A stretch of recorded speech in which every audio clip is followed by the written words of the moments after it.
নমস্কার বন্ধুরা, সহজে রান্না চ্যানেলে আমি শ্যামলী আপনাদের সকলকে স্বাগত জানাই। আজ আমি আপনাদের করে দেখাবো শীতকালের জনপ্রিয় একটা রেসিপি, ছোট ছোট আলুর কষা আলুর দম। আমার রেসিপিটা যদি আপনাদের ভালো লেগে থাকে, লাইক, কমেন্ট, শেয়ার এবং আমার চ্যানেলকে সাবস্ক্রাইব করতে ভুলবেন না। ছোট আলুর আলুর দম করার জন্য আমি কিন্তু ছোট আলুর গায়ে অনেক বালি লেগে থাকে। আগে কিন্তু খুব ভালো করে বালিগুলোকে ধুয়ে নিয়েছি। নিয়ে আলুগুলোকে পরিষ্কার করে নিয়ে কিন্তু এবার প্রেসার কুকারের মধ্যে দিয়ে আমি একটা সিটি দিয়ে নেব। প্রেসার কুকারের মধ্যে আলুগুলো দিয়ে এর মধ্যে আমি ১ মগ জল দিয়ে নিলাম। আমি ৫০০ গ্রাম আলু নিয়েছি। ১ মগ জল নিয়ে কিন্তু আমি প্রেসার কুকারের ঢাকনাটা বন্ধ করে আমি গ্যাসের ফ্লেমে বসিয়ে দেব। দিয়ে কিন্তু একটা সিটি দিয়ে দেখুন আমি নামিয়ে নিয়েছি। এবার আমি খুব খাটনির একটা কাজ, কষ্টসাধ্য কাজ, হাত দিয়ে দিয়ে কিন্তু আলুর খোসাগুলো আমি তুলে নেব। কারণ অনেকেই খোসা শুদ্ধ করে, ব্যক্তিগতভাবে আমার একদম ভালো লাগে না, পছন্দ না। মনে হয় যেন আলুর ভিতরে মশলাটা ঢুকছে না। সেজন্য কিন্তু আমি আলুর খোসাগুলো একটা একটা করে ছাড়িয়ে তুলে নেব। দেখুন পুরো আলুর খোসা ছাড়ানো দেখাতে গেলে আমার সারাদিন কাভার হয়ে যাবে। ওই জন্য কিন্তু আমি আপনাদের শর্টে দেখালাম আলুর খোসাগুলো আমার কিন্তু ছাড়ানো হয়ে গেছে। আমার চ্যানেলে কিন্তু এর আগেও আলুর দমের রেসিপিটা রয়েছে, কিন্তু শীতকালের এই কড়াইশুঁটি দিয়ে ছোট আলুর আলুর দম মটরশুঁটির কচুরির সাথে বা কড়াইশুঁটির কচুরির সাথে খেতে কিন্তু অসাধারণ লাগে। আর আমার চ্যানেলে আগেই কড়াইশুঁটির কচুরি কিভাবে করতে হয় সফট এবং টেস্টিভাবে সেটা আপলোড করা হয়েছে, আপনারা দেখে নিতে পারেন। সেই জন্য তার সাথে আমি সার্ভ করেছিলাম ছোট আলুর আলুর দম, সেটার রেসিপিটা কিন্তু আমি আপনাদের আজকে দেখিয়ে দিচ্ছি। দেখুন কথা বলতে বলতে কিন্তু আমার ছোট আলুর আলুর দমের জন্য যে মশলাটা বানাবো সেটা দেখিয়ে দিচ্ছি। নিয়েছি আমি ছোট সাইজের একটা পেঁয়াজ, পেঁয়াজটা কুচিয়ে নিয়েছি। নিয়েছি হাফ ইঞ্চি মতন আদা, দুটো নিয়েছি কাঁচা লঙ্কা, লাল রঙের কাঁচা লঙ্কা, আর নিয়েছি একটা ছোট সাইজের টমেটো, আর নিয়েছি ৪-৫ কোয়া রসুন। আপনারা আপনাদের ইচ্ছা মতন ঝালটা বাড়িয়ে কমিয়ে দেবেন। এটা কিন্তু মিক্সার গ্রাইন্ডারে আমি পেস্ট করে নিলাম। এবার আমি কিন্তু রান্নাটা শুরু করছি। সেজন্য আমি কড়াই বসিয়ে নিয়েছি। গ্যাসের ফ্লেমটা অন করে আমি কড়াইয়ে দিয়ে দিয়েছি সাদা তেল। আমার সাদা তেলটা একটু লালচে ধরনের দেখে সর্ষের তেল মনে হতে পারে, কিন্তু এটা সাদা তেল। আপনারা চাইলে রান্নাটা সর্ষের তেলেও করতে পারেন, সর্ষের তেলে ইভেন আরও ভালো হয়, কিন্তু আমি সাদা তেলে করেছি। এবার কিন্তু সিদ্ধ করা ওই আলুগুলোর গায়ে আমি লবণ হলুদ মাখিয়ে নিলাম। নিয়ে ফোড়নে দিয়ে দিলাম কয়েকদানা গোটা জিরে, দুটো তেজপাতা, দুটো ছোট এলাচ, দুটো লবঙ্গ, আর এক টুকরো দারচিনি দিয়ে ফোড়নটা দেওয়ার পরে আমি কিন্তু লবণ হলুদ মাখানো আলুগুলো এর মধ্যে আমি দিয়ে দেব।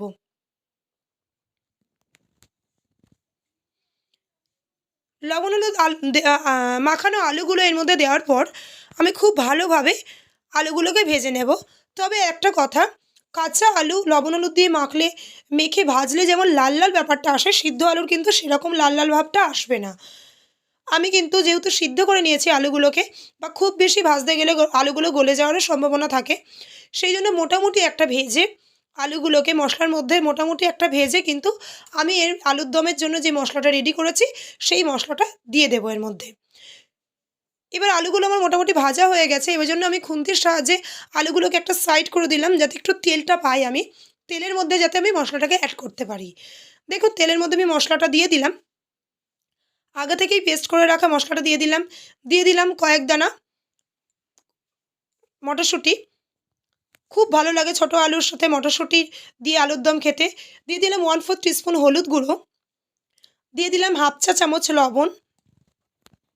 আপনারা স্বাদ অনুযায়ী লবণ, ঝাল, লবণ, মিষ্টি এটা কিন্তু এক একজনের মুখে এক এক রকম লাগে, আপনারা আপনাদের স্বাদ অনুযায়ী দেবেন।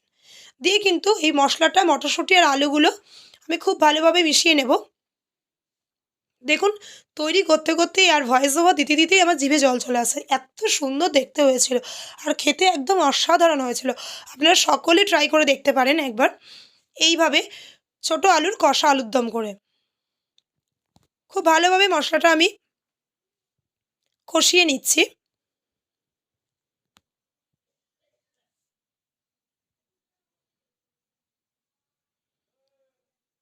এবার গ্যাসের ফ্লেমটা কিন্তু আমি কমিয়ে দিলাম।